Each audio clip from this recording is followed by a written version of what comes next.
Hai Sobat Afa, kembali lagi di sesi baru kita nih, Bincang Sehat Sobat Afa bersama aku Afra, yang tentunya akan memandu podcast kita beberapa menit ke depan. Tapi tentunya aku nggak bakalan sendiri, tapi bakalan ditemani oleh narasumber kita, narasumber yang sangat cantik dan keren banget, dan tentunya akan memberikan kita edukasi kesehatan yang tentunya informatif di podcast kali ini. Nah, untuk narasumber kita hari ini ada Kak Musdalifah Amin. Halo, assalamualaikum. Oke, apa kabar Kak? Gimana Alhamdulillah nih? baik. Gimana nih puasanya akhir-akhir ini? Alhamdulillah lancar. Oke, ngomong-ngomong tentang puasa nih Kak, utamanya sebagai mahasiswa ya, kan kita lumayan sibuk dengan tugas-tugas ataupun kegiatan-kegiatan di perkuliahan. Sedangkan kondisi puasa kita kali ini agak berbeda dengan hari tahun-tahun sebelumnya, dimana mungkin karena ada yang anak kos, mungkin sahurnya makan makanan instan ataupun berbuka dengan goreng-gorengan yang manis-manis. Nah, kira-kira manfaat puasa buat tubuh kita ini apa aja sih Kak, dibanding kan tahun sebelumnya kegiatan-kegiatan sebelum menjadi mahasiswa itu berbeda dengan tahun ini, apalagi kan nutrisi yang kita peroleh di bulan puasa tuh beda dengan kondisi-kondisi nutrisi yang masuk ke dalam tubuh kita sebelum puasa. Gimana sih Kak, apa aja manfaat dari puasa kita Kak? Nah baik, manfaat dari puasa sendiri ya, selain kita tentunya mendapatkan pahala di bulan yang suci ini, dari sisi kesehatan pun manfaatnya untuk tubuh itu banyak sekali ya, seperti untuk otak, terus untuk otot kita seperti itu. Nah, dalam keadaan berpuasa juga sebenarnya tubuh kita itu melakukan beberapa proses ya, beberapa proses yang maksimal sebenarnya atau lebih efektif prosesnya pada saat tubuh kita itu sedang berpuasa ya, seperti proses detoksifikasi. Nah itu atau pembersihan ya zat-zat atau racun dalam tubuh kita itu lebih efektif sebenarnya pada saat kita sedang berpuasa ya, tubuh kita dalam keadaan berpuasa. Terus ada juga proses regenerasi, jadi sel-sel itu diperbarui pada saat kita berpuasa juga, itu kerjanya sangat efektif. Nah kemudian sebenarnya pada saat berpuasa juga kita itu sistem imun kita sebenarnya meningkat ya, semakin bagus sistem imunnya kita, karena sel-sel di getah bening itu kerjanya itu bisa 10 kali lebih efektif dalam keadaan berpuasa ya. Nah kemudian selain dari proses-proses seperti itu tadi, puasa juga itu memberikan manfaat seperti menurunkan berat badan atau mempertahankan berat badannya, terus menstabilkan gula darah seperti itu, terus menurunkan hipertensi, kadar kolesterol seperti itu, serta bisa juga menjaga kesehatan jantung. Nah seperti itu. Oke, menarik nih, ternyata selama bulan puasa tuh kita ada proses metabolisme yang betul-betul bermanfaat. Lebih efektif sebenarnya. Oke, nah selama bulan puasa ini kan ada metabolisme nih Kak. Nah gimana sih cara menjaga nutrisi kita itu biar nutrisi yang masuk tuh tetap seimbang? Otomatis kan pola makan kita tuh berubah ya. Jadi gimana sih cara agar nutrisi yang masuk tuh benar-benar seimbang dan sesuai dengan kebutuhan? Ya, jadi caranya kita untuk mengatur atau memenuhi kebutuhannya kita itu ya dengan cara memperhatikan waktu sahur dan berbuka. Jadi jangan sampai kita melewatkan waktu waktu sahur ya. Nah kebanyakan kan kalau dari kita mahasiswa biasa karena begadang sudah sampai tengah malam, terus terlewatkan waktu sahur ya. Nah jangan sampai kita terlewatkan waktu sahur ini. Kemudian begitupun dengan berbuka, bersegeralah untuk berbuka. Terus diperhatikan juga dari sahur dan berbuka ini, diperhatikan jumlah dan jenis serta komposisi dari makanan kita seperti itu. Oke, kan di sahur dan berbuka kita harus memperhatikan jumlah asupan gizi. Nah, gitu gimana sih Kak caranya biar kita tahu nih ternyata hal yang kita makan, makanan yang kita makan saat berbuka dan makanan yang kita makan saat sahur itu bisa seimbang. Apalagi kan aktivitas sebagai mahasiswa tuh lumayan padat. Gimana sih Kak bagaimana sih Kak caranya kita tahu kalau misalnya ternyata selama makanan aku sahur ini udah seimbang untuk makanan aku makanan aku sahur ini udah memenuhi untuk menjalani puasa dalam satu hari itu?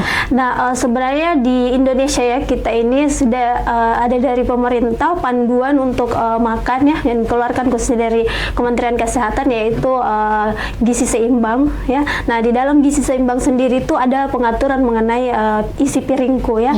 Jadi yang harus kita perhatikan yaitu tadi kan saya sebutkan jumlah, komposisinya segala macam ya. Jadi di dalam isi piringku itu diatur ada sumber karbohidrat ya. Sumber karbohidrat itu disarankannya karbohidrat yang kompleks ya, seperti beras putih, beras merah, atau umbi-umbian seperti itu ya. Nah, kemudian sagu juga bisa ya. Kemudian ada sumber serat dan vitaminnya atau dari sayur-sayuran dan buah-buahan ya. Kemudian ada lauk pauknya, sumber protein. Nah, sumber protein ini ada dua ya, protein hewani dan protein nabati seperti itu. Nah, kemudian pengaturannya di piring itu, kalau kita lihat kan piringnya kita dibagi dua ya. Kemudian setengahnya itu, sepertiga dari setengahnya itu ada lauk pauk di atas. Terus ada 2/3-nya di bawah itu adalah sumber karbohidrat ya, sumber karbohidrat. Nah, kemudian untuk bagian setengahnya lagi 2/3-nya itu adalah sayuran. Jadi jumlah karbohidrat itu dan sayurannya itu setara. Terus ada 1/3 dari setengah piring itu sendiri adalah jumlah buah-buahan. Nah, kalau untuk karbohidratnya tadi itu mungkin piringnya kita tidak sama ya semua. Nanti ada yang pakai piring kecil, piring besar. Nah, kalau untuk karbohidratnya sendiri itu disarankan ya 100 sampai 150 gram ya untuk satu kali makan. Kemudian sama dengan sayurnya, atau kalau sayur bisa pakai ukuran mangkok kecil yang sedang itu. Nah, satu mangkok itu. Terus kalau untuk lauk pauknya bisa berupa ikan, kayak ikan kembung mungkin 1 ekor, atau yang sedang ya besar ukurannya. Terus kemudian telur mungkin 1 butir. Ini bukan sekaligus ya, maksudnya ikan dengan telur, maksudnya salah satunya saja. Terus kemudian untuk sumber protein nabatinya bisa dari tempe mungkin 2 iris yang kecil, terus tahu seperti itu. Kemudian untuk buahnya bisa mengonsumsi mungkin pisang 1 buah, atau pepaya 2 potong sedang, seperti itu contohnya. Oke, ini udah lengkap banget nih dari isi piringku, betul-betul dijelasin kalau misalnya ternyata kadar karbohidrat tuh segini, protein tuh segini, dan kira-kira buah-buahan tuh ukuran yang perlu dikonsumsi tuh seperti apa. Nah, untuk makanan yang udah dikonsumsi kan udah dijelasin nih Kak, kalau misalnya kita harus berdasar kepada isi piringku. Nah, kalau dari cairan tubuh kita kan selama puasa tuh mungkin ada beberapa teman yang merasa dehidrasi. Nah, gimana sih Kak cara biar teman-teman yang Sobat Ava ini bisa tahu ternyata kalau untuk menjalankan puasa kita perlu cairan yang masuk ke dalam tubuh tuh lebih banyak. Gimana sih cara kita mengatur hal tersebut? Iya, nah sorry saya lupa menyinggung tadi ya, di isi piringku pun itu diatur mengenai minumnya kita ya dalam satu hari. Nah, dari yang disarankan itu adalah 2 liter atau 8 gelas. Nah, caranya 8 gelas ini kita atur karena kan kita berpuasa, jadi ada kurang lebih 13 jam ya kita tidak melakukan aktivitas makan dan minum. Nah, bagaimana caranya 8 gelas ini bisa terpenuhi di waktu sahur, dari waktu berbuka sampai sahur lagi ya. Jadi mungkin kalau dari tipsnya itu ada 2 gelas di waktu sahur, kemudian waktu berbuka 1 gelas, kemudian makan malam 2 gelas, terus sebelum sholat isya 1 gelas, setelah sholat tarawih 1 gelas, terus sebelum tidur bisa diminum lagi 1 gelas. Jadi tetap terpenuhi 8 gelas seperti itu. Oke, jadi benar-benar kita tuh harus merhatiin asupan cairan yang masuk ke dalam tubuh nih Sobat Ava. Jadi kita harus betul-betul memperhatikan kalau misalnya di sahur tuh 2 gelas dan seterusnya. Ngomong-ngomong tentang cairan dan jenis-jenis makanan yang masuk ke dalam tubuh, kira-kira jenis makanan apa sih Kak atau minuman apa yang perlu dihindari selama puasa biar nutrisi yang masuk ke dalam tubuh kita itu tetap seimbang sehingga selama puasa tuh kita tetap energik gitu. Oke, jenis-jenis makanan sebenarnya tadi kan sudah dikatakan yang disarankan ya, sesuai dengan pedoman gizi seimbang itu. Nah, kemudian kalau untuk yang dihindari atau yang tidak disarankan, kalau di waktu sahur itu sendiri kita disarankan untuk menghindari makanan yang berlemak ya, karena kan itu sangat susah untuk dicerna. Terus mengingat kita kan tidak mengonsumsi makanan selama kurang lebih 13 jam ya lamanya. Nah, sedangkan makanan yang kita dapatkan pada saat sahur, nah itulah yang diubah menjadi energi kan. Jangan sampai maka asupan di sahur kita ini yang diubah menjadi energinya hanya habis dipakai untuk sistem pencernaannya sendiri itu. Nah, kemudian kalau untuk seperti itu ya, makanan berlemak atau yang pedis seperti itu yang berbumbu tajam ya, tidak disarankan di waktu sahur. Kemudian minuman yang bersifat diuretik atau bisa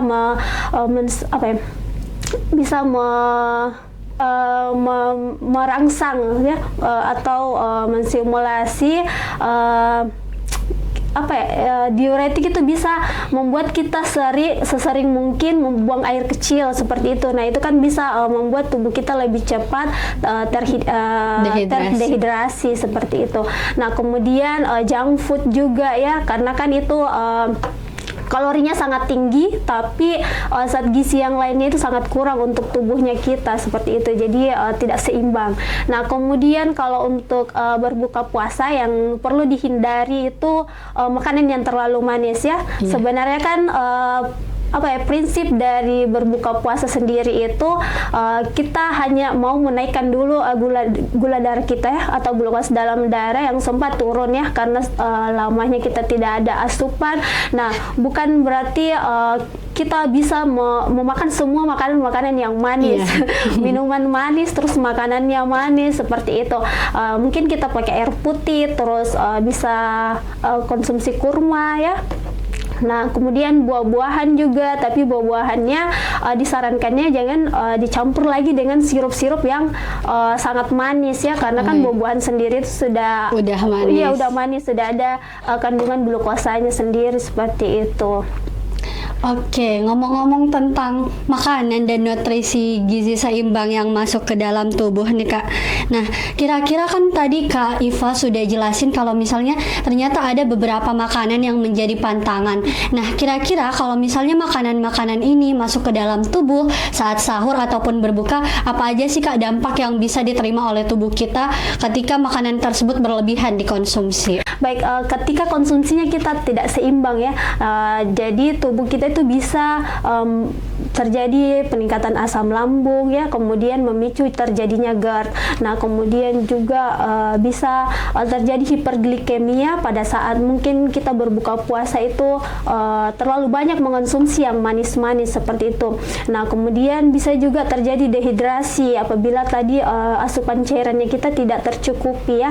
Kemudian bisa mengalami juga kenaikan berat badan ya, dan tidak bisa menstabilkan, tidak bisa mempertahankan berat badan normalnya misalnya sebelum berpuasa ya, karena mungkin pada saat puasa konsumsinya berlebih di saat berbuka maupun sahur seperti itu. Oke, jadi Sobat Ava, ternyata ada banyak banget dampak yang bisa kita terima, yang tubuh kita terima itu misalnya GERD-nya naik, ataupun kambuh, atau dehidrasi karena setelah seharian gak minum, jadi agak ada kekurangan cairan gitu dalam tubuh.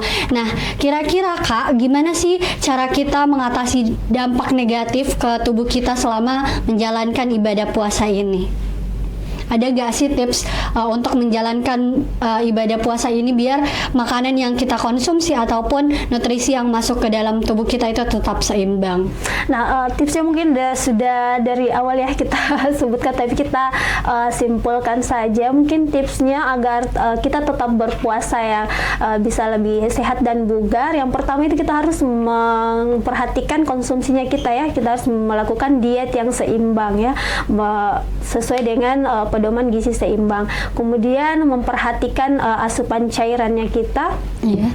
Terus tetap juga beraktivitas fisik ya. Jadi jangan sampai di bulan suci Ramadan ini yang sebelumnya sudah rajin olahraga, kemudian masuk bulan Ramadan olahraganya di-cut. Iya. Jadi jangan sampai ya. Jadi tetap dilakukan olahraganya juga seperti itu. Oke, ternyata ada banyak tips dari dampak-dampak yang bisa kita rasakan tapi bisa dicegah dengan tips yang udah dikasih sama Kak Musdalifah. Nah, ngomong-ngomong nih Kak, kita udah dapat beberapa pertanyaan yang udah didata sebelumnya. Nah, teman-teman Sobat Afa ini nanya kalau misalnya gimana sih Kak cara untuk mempertahankan atau menaikkan berat badan selama bulan puasa? Apalagi kan dalam bulan puasa itu mungkin ada beberapa teman-teman yang kenaikan berat badannya itu secara drastis ataupun sebaliknya gitu. Cara mencegahnya ya, kembali lagi kita berpedoman ke diet seimbang ya. Mungkin kalau untuk yang mau menurunkan berat badannya ya, bisa mengurangi mungkin konsumsi dari karbonya, kemudian memperbanyak di protein, terus sayur-sayuran, buah-buahan seperti itu. Nah, kalau untuk yang sama juga terus tidak lupa untuk tetap beraktivitas fisik atau olahraga ya, apalagi yang mau menurunkan berat badan seperti itu, sehingga tetap seimbang. Jadi asupannya itu asupan yang masuk dan yang keluar itu tetap seimbang seperti itu. Nah, kemudian kalau untuk menaikkan berat badan ya, sebenarnya bisa juga dengan memperhatikan konsumsi proteinnya ya. Sebenarnya kalau orang normal itu kan kebutuhan proteinnya itu sekitar 0,8 sampai 1,2 gram per kilogram berat badan ya.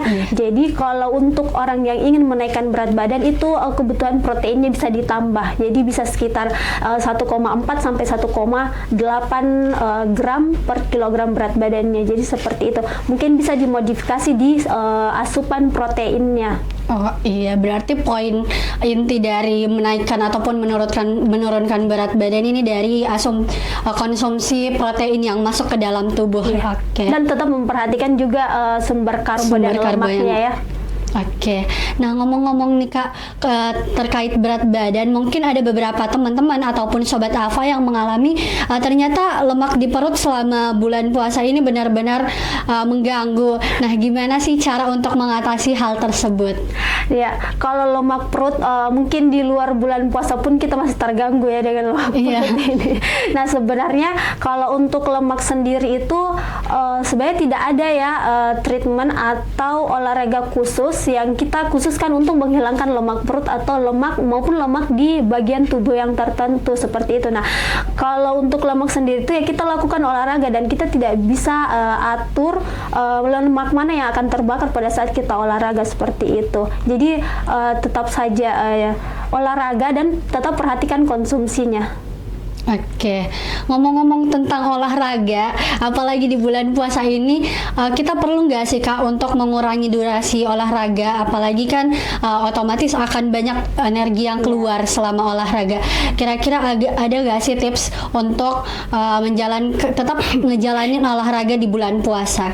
Nah, kalau tips untuk olahraga di bulan puasa ya, kalau tipsnya mungkin kita bisa lakukan olahraga itu sejam sebelum berbuka ya. Tapi beberapa orang pun yang kalau memang dia sudah terbiasa ya olahraga pada saat selesai sahur, ya itu tidak apa-apa juga asalkan tubuhnya dia sudah terbiasa. Namun kalau bagi pemula kita sarankan itu mendekati waktu berbuka puasa, karena kan setelah dia kehilangan banyak energi maka akan segera tergantikan dengan menu berbuka puasanya seperti itu.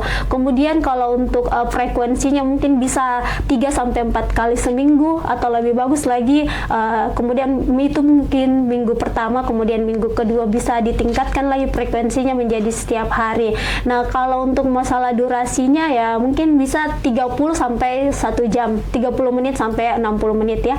Nah, seperti itu. Oke. Nah, ngomong-ngomong tentang itu, tentang buka dan sahur dan puasa selama ini, kira-kira ada nggak sih Kak makanan yang bisa direkomendasikan? Makanan ini nggak berat-berat amat tapi mengenyangkan, apalagi kan mahasiswa kita memiliki sedikit waktu, misalnya mungkin terhalang dengan tugas-tugas yang sampai-sampai teman-teman ataupun Sobat Afa ini sibuk untuk memikirkan tugasnya, jadi sahur ini agak di-cut gitu. Skip ya. Iya. Nah mungkin sebenarnya kalau makanan, jenis makanan ya banyak sekali yang bisa kita jumpai, apalagi ya di sekeliling kita sangat banyak yang menjual makanan ya, tergantung dari kitanya lagi yang harus lebih bijak dalam memilih jajanan-jajanan atau makanan yang dijualin. Nah kalau makanannya sendiri seperti tadi yang disebutkan, yang penting ada sumber karbonya, dan sumber karbo ini yang disarankan adalah yang kompleks ya, dan banyak sekali macamnya ya, bisa dari nasi putih, nasi merah seperti itu, terus umbi-umbian, kentang misalnya, kemudian sayur-sayuran sangat banyak, pilihan menu sayuran ya, bisa dari sayur bening, yang paling sering dijumpai itu kan sayur bening, ada bayam, terus ada apalagi ya, labu siamnya seperti itu. Nah kemudian kalau sumber protein yang paling dekat mungkin dengan anak kos ini mungkin telur ya.